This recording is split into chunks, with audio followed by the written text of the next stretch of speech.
दोस्तों नमस्कार, मैं राकेश श्रीवास्तव। बिहार में मतदाता गहन पुनरीक्षण का कार्यक्रम चल रहा है। चुनाव आयोग की तरफ से शुरू किए गए इस कार्य को लेकर तमाम तरह की बातें पहले भी सामने आ चुकी है।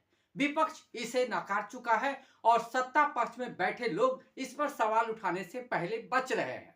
नीतीश कुमार ने इस पर पूरी तरह से चुप्पी साध रखी है। लेकिन यह कार्यक्रम जो चल रहा है, उस कार्यक्रम के दौरान जिस तरह की अनियमितता आई है, जिस तरह की त्रुटियां पाई जा रही है, जिस तरह का गड़बड़ झाला दिख रहा है, उसने चुनाव आयोग के इस पूरे कार्यक्रम पे सवाल खड़े कर दिए।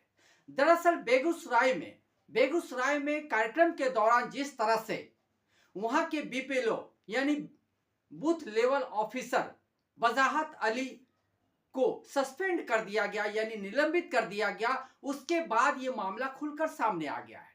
दरअसल वजाहत अली पे आरोप था कि जो चुनाव आयुक्त या चुनाव से संबंधित जो लोग हैं, जो अधिकारी है, जो निर्देश दे रहे थे उसका पालन नहीं कर रहे थे। साथ ही उन पे यह भी आरोप लगा कि निजी चैनल को उन्होंने कई ऐसी जानकारियां दी हैं जो जरूरी नहीं थी। वहीं दूसरी तरफ वजाहत अली ने जिस तरह से मीडिया में आकर इस पूरे मामले पे कई सवाल खड़े किए हैं, उसने चुनाव आयोग के इस पूरे कार्यक्रम पे प्रश्न चिन्ह लगा दिया है।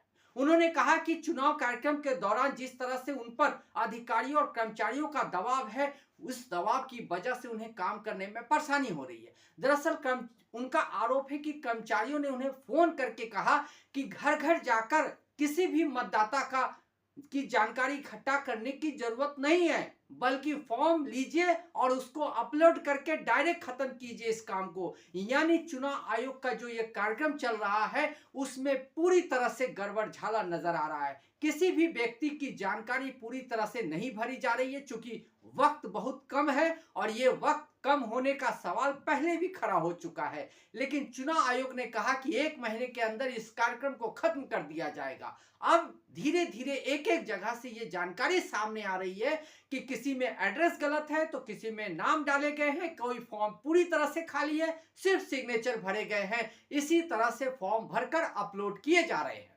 चूंकि वजाहत अली एक तरीके से काम कर रहे थे, यानी चुनाव आयोग की जो गाइडलाइंस थी उसके हिसाब से काम कर रहे थे, जिनकी सजा उन्हें मिली है, उन्हें निलंबित कर दिया गया है। और उनके निलंबन के साथ ही इस मामले का पूरी तरह से पट्टाछेप हो गया है कि किस तरह से इस पूरे कार्यक्रम के दौरान गड़बड़ी हो रही है। दरअसल वजाहत अली का कहना है कि उन्हें कार्यक्रम के दौरान अधिकारियों का और कर्मचारियों का लगातार फोन आ रहा है और कहा जा रहा है कि घर घर जाकर जानकारी इकट्ठा करने, सिग्नेचर लेने की बजाय वो डायरेक्ट फॉर्म को भरे और उसे अपलोड कर दे। यानी इस तरह से पुनरीक्षण का कार्यक्रम बिहार में चल रहा है। ये सिर्फ बेगूसराय का मामला नहीं है, बल्कि ये बिहार के हर कोने में हो रहा है। जहां भी आप जाएंगे वहां पर इसी तरह से कार्यक्रम हो रहे हैं। किसी भी तरह से फॉर्म को भरा जा रहा है। बीपीएलओ के जो अधिकारी है वो खुद फॉर्म भर रहे हैं, कुछ कार्यकर्ता फॉर्म भर रहे हैं, सिग्नेचर किसी और का ले लिया जा रहा है, एड्रेस कहीं और का ले लिया जा रहा है, बस उसे सबमिट करके इसकी मतलब खाना पूर्ति की जा रही है ताकि इस पूरे कार्यक्रम को समय पे पूरा किया जा सके। तो चुनाव आयोग इस तरह से पूरे कार्यक्रम को सफल बनाने में लगा है, जहां पर न केवल एड्रेस की कमियां हैं, जहां न केवल नाम में गड़बड़ी है, जहां न केवल पूरी तरह से फॉर्म भरे गए हैं, बल्कि इसके साथ ही चुनाव आयोग की तरफ से कहा गया था कि हर व्यक्ति को 2 फॉर्म दिए जाएंगे। एक फॉर्म उन्हें भरना है और दूसरा फॉर्म रिसीविंग का होगा, जो बीपीएलओ जो अधिकारी होंगे वो वापस लेके जाएंगे। लेकिन हर व्यक्ति को एक फॉर्म ही दिए जा रहे हैं, जहां दिए जा रहे हैं, और बहुत सारी संख्या ऐसी है जिनके पास फॉर्म तो पहुंचा ही नहीं। खुद उनके जो अधिकारी और कर्मचारी उन्होंने खुद से फॉर्म भर लिया और उसे अपलोड कर लिया है। इस तरह से चुनाव आयोग का कार्यक्रम चल रहा है और इसी के तहत लोगों को यह बताया जाएगा कि मतदाता सूची में वो काबिल है, योग्य है या नहीं है, उन्हें निष्कासित किया जाता है, उनकी लिस्ट से नाम बाहर किया जाता है या उन्हें रखा जाता है, वो देश के नागरिक है या नहीं है, यह सब तय होगा। अभी 2 दिन पहले की बात है, एक यूट्यूब चैनल के जो पत्रकार है अजीत अंजुम, उन्होंने इसी तरह का एक कार्यक्रम दिखाया था जिसमें वो बीपीएलओ की जो अधिकारी है उनसे बातचीत कर रहे हैं, उनके फॉर्म देख रहे हैं और दिखा रहे हैं कि किस तरह से पूरी फॉर्म खाली पड़ी हुई है, मात्र एक सिग्नेचर है, वो सिग्नेचर भी उस व्यक्ति का है या नहीं है ये भी पता नहीं है। ये तमाम तरह की गड़बड़ी जब दिखाने के बाद उन्हें लगातार फोन आते हैं और फोन आने के बाद उनसे कहा जाता है कि ये वीडियो डिलीट कर दें, इसे अपलोड ना करें। लेकिन जब वो इसकी बात नहीं सुनते हैं और वीडियो लोड कर देते हैं तो उन पर एफआईआर दर्ज कर लिया जाता है।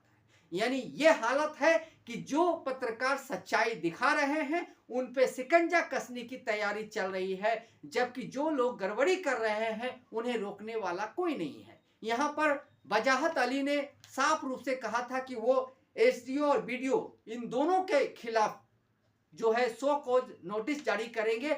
इसकी वजह से वजाहत अली के खिलाफ कार्रवाई की गई है। वजाहत अली को जानबूझकर टारगेट किया गया है ताकि वो इस मामले को और आगे तक न उठा पाए। ऐसे में सवाल उठता है कि आखिर कोई भी अधिकारी, कर्मचारी या बीपीएलओ की जो कर्मचारी है वो आखिर कैसे ईमानदारी से काम करेंगे जब चुनाव आयोग ही उसके साथ खड़ा नहीं है। अगर बिहार में कोई कार्यक्रम लागू हुआ है वो भी चुनाव से संबंधित, जो इतना गंभीर मामला है, तो आखिर इसमें पारदर्शिता क्यों नहीं बरती जा रही है, क्यों नहीं ईमानदारी के साथ काम किया जा रहा है। और पहले ही ये सवाल खड़े कर दिए गए थे कि इतने कम वक्त में इस कार्यक्रम को पूरा करना मुश्किल है, लेकिन चुनाव आयोग ने कहा था कि उसने पूरी तैयारी कर ली है और पूरे कार्यक्रम को ईमानदारी से, पारदर्शिता के साथ पूरा किया जाएगा।